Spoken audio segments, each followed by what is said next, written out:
the Southern Poems of the War, collected and arranged by Miss Emily V. Mason. A poem entitled Manassas by Mrs. C. A. Warfield, July, 1861. They have met at last as storm clouds meet in heaven, and the Northmen, back and bleeding, have been driven, and their thunder has been stilled, and their leaders crushed or killed, and their ranks with terror thrilled, rent and riven. Like the leaves of Vallombrosa they are lying, in the midnight and the moonlight, dead or dying. Like those leaves before the gale, fled their legions wild and pale, while the host that made them quail stood defying. When in the morning sunlight flags were flaunted, and vengeance on the rebels proudly vaunted, they little dreamed that night would close upon their flight, and the victor of the fight stand undaunted. But peace to those who perished in our passes, light be the earth above them, green the grasses.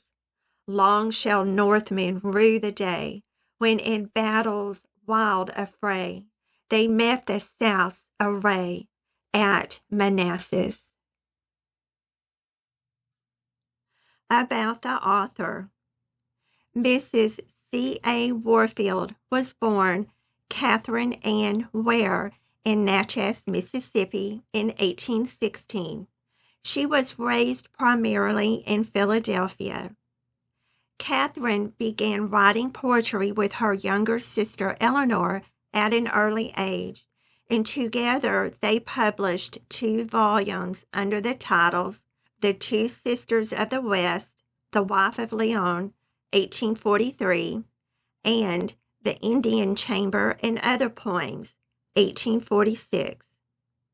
In January 1833, at the age of 16, Catherine married Robert Elisha Warfield and settled in his Kentucky home, where they had 6 children together. In 1849, Eleanor died of yellow fever. Warfield ceased writing for several years as she was stricken with depression.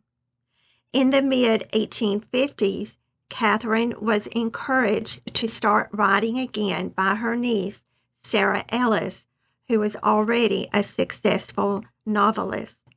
In 1860, Warfield published anonymously as A Southern Lady, The Household of Beauvoir, a Gothic fiction in 2 volumes. It achieved great popular success. Warfield was praised as Shakespearean. After the Civil War, Warfield published 8 more novels, all under her own name. The 2 most popular were Fern Fleming, 1877, and its sequel, The Cardinal's Daughter, 1877. She died in 1877.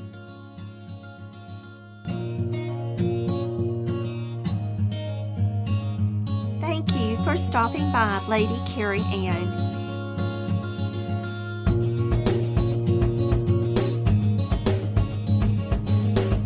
Please subscribe, like, and share.